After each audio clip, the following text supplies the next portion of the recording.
Puji Tuhan, salam sejahtera bagi kita semua orang-orang yang dikasihi oleh Tuhan Yesus Kristus.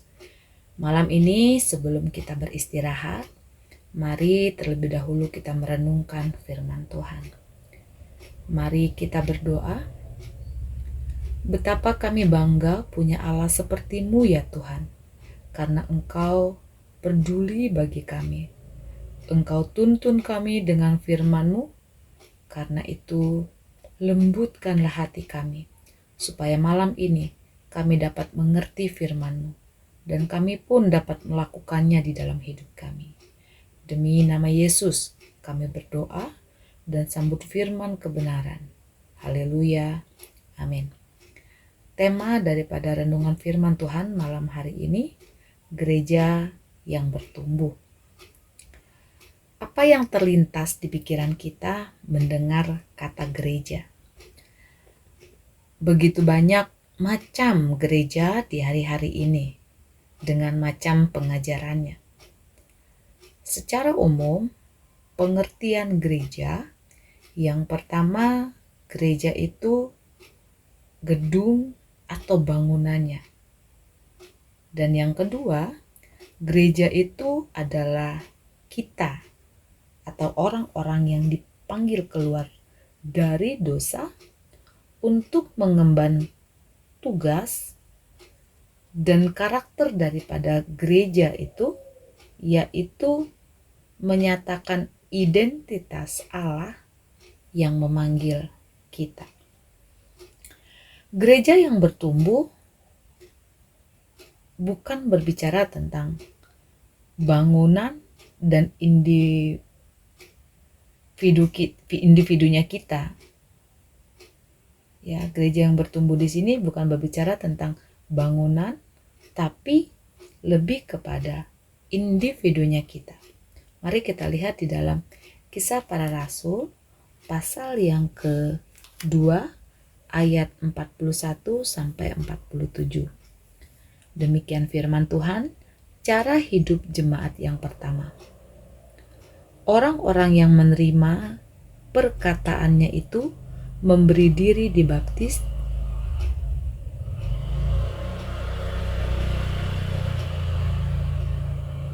dan pada hari itu jumlah mereka bertambah kira-kira 3.000 jiwa. Mereka bertekun dalam pengajaran rasul-rasul dan dalam persekutuan.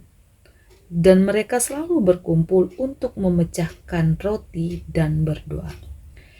Maka ketakutanlah mereka semua.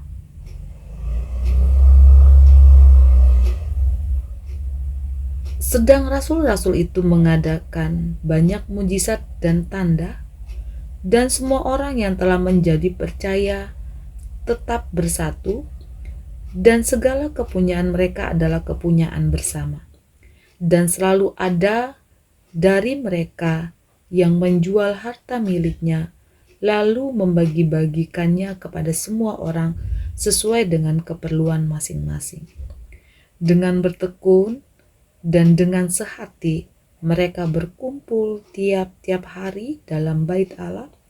Mereka memecahkan roti di rumah masing-masing secara bergilir dan makan bersama-sama dengan gembira dan dengan tulus hati, sambil memuji Allah, dan mereka disukai semua orang, dan tiap-tiap hari Tuhan menambah jumlah mereka dengan orang yang diselamatkan. Demikian pembacaan cara hidup jemaat mula-mula, serta bagaimana hidup mereka sebagai orang yang dipilih dan diselamatkan. Peristiwa ini terjadi setelah kejadian hari Pentakosta, ya, dan setelah khotbah dari Petrus yang membawa orang banyak bertobat. Secara luar biasa, Roh Kudus melawat mereka pada waktu itu. Khotbah Petrus dapat membawa orang-orang bertobat. Dari pembacaan firman Tuhan hari ini, apa apa yang dapat kita pelajari dari kehidupan jemaat mula-mula? Apa yang dapat kita lakukan sebagai orang percaya yang hidup di zaman sekarang? Yang pertama, apa yang dapat kita pelajari dari kehidupan jemaat mula-mula? Dalam ayat 42 dikatakan, mereka bertekun dalam pengajaran rasul-rasul dan dalam persekutuan, dan mereka selalu berkumpul untuk memecahkan roti dan berdoa. Ayat 46. Dengan bertekun, dengan sehati, mereka berkumpul tiap-tiap hari dalam bait Allah. Yang pertama, jemaat yang bertekun dan berdedikasi. Kata bertekun ditekankan 2 kali dalam bagian ini, ayat 42 dan ayat 46. Mereka bertekun dalam pengajaran, dan ayat 46 dengan bertekun dengan sehati. Ya. Berarti kalau 2 kali dalam perikop ini dikatakan mereka bertekun, berarti penting untuk kita perhatikan. Mereka tekun dalam hal apa? Pengajaran, persekutuan, berkumpul dan memecahkan roti, serta berdoa.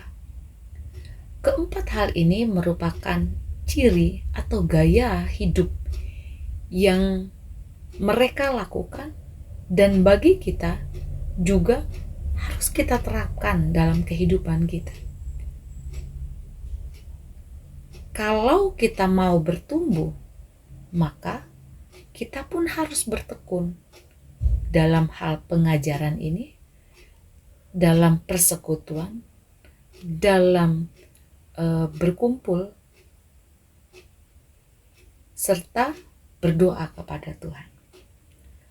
Dedikasi.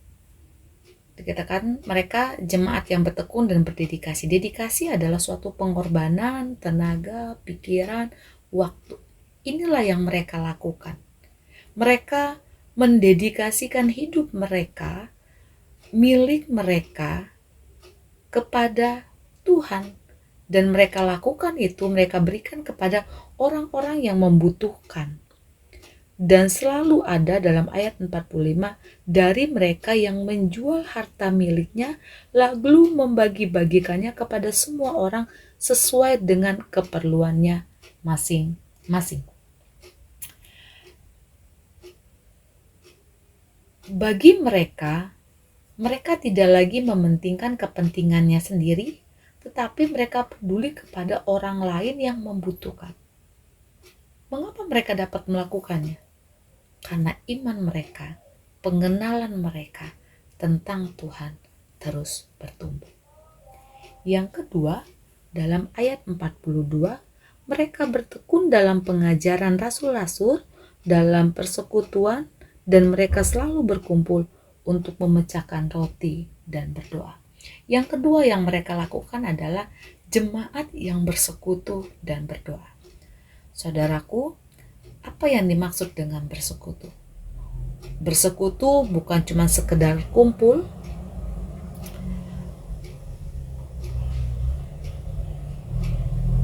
bukan cuma sekedar ada bersama-sama terus membicarakan hal-hal yang tidak penting, tetapi mereka berkumpul, mereka membangun suatu hubungan demi kemuliaan Tuhan.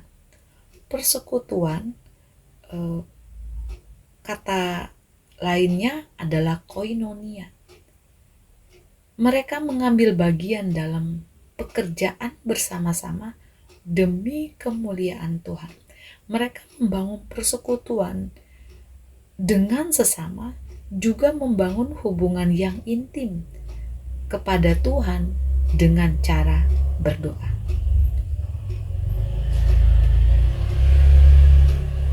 Sehingga inilah yang membuat mereka semakin bertumbuh. Karena mereka membangun iman percaya mereka dengan cara bersekutu, berdoa kepada Tuhan. Yang ketiga dalam ayat 47, sambil memuji Allah dan mereka disukai semua orang. Dan tiap-tiap hari Tuhan menambah jumlah mereka dengan orang-orang yang diselamatkan. Yang ketiga adalah jemaat yang memberitakan Injil. Tiap-tiap hari Tuhan menambahkan jumlah mereka dengan orang yang diselamatkan. Kenapa bilangan mereka bertambah? Karena masing-masing mereka memberitakan, dari murid-murid Tuhan Yesus bertambah.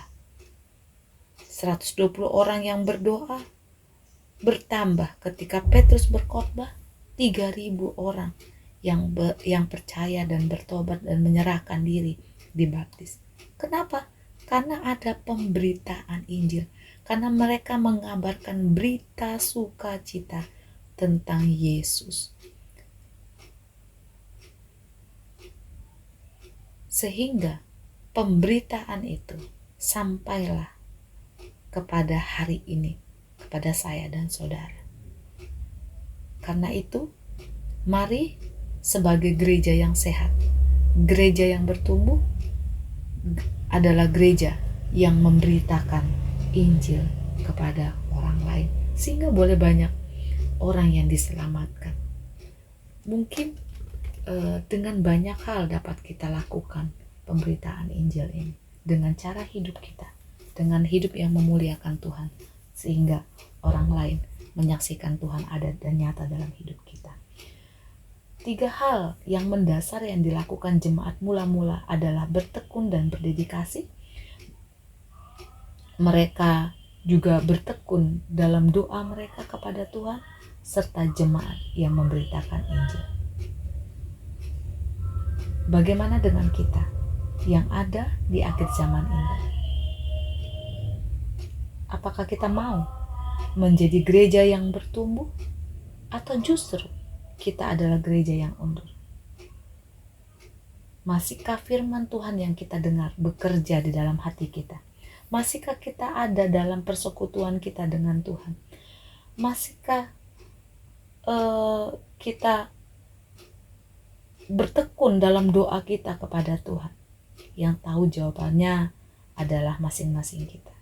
Tapi hari ini saya mau mengajak Bapak, Ibu, Saudara semuanya, mari menjadi gereja yang terus bertumbuh. Tuhan Yesus memberkati kita semuanya. Tuhan Yesus menolong kita semuanya. Mari kita berdoa. Tuhan Yesus, kami berterima kasih kepadamu. Seringkali firman Tuhan ini kami dengar, tetapi hari ini keputusan kami adalah kami mau menjadi gereja yang bertumbuh. Kami mau menjadi gereja yang terus bertekun dan berdedikasi untuk Tuhan. Kami mau membangun hubungan dengan sesama, terlebih juga dengan Tuhan. Tolong kami untuk kami dapat mampu memberitakan Injil, menyampaikan tentang Tuhan dalam hidup kami, dalam segala hal yang kami lakukan. Berkati kami semuanya, berkati umat-umat Tuhan, berkati gereja Tuhan, berkati pemimpin-pemimpin gereja kami ya Tuhan. Berkati pemimpin-pemimpin negeri ini.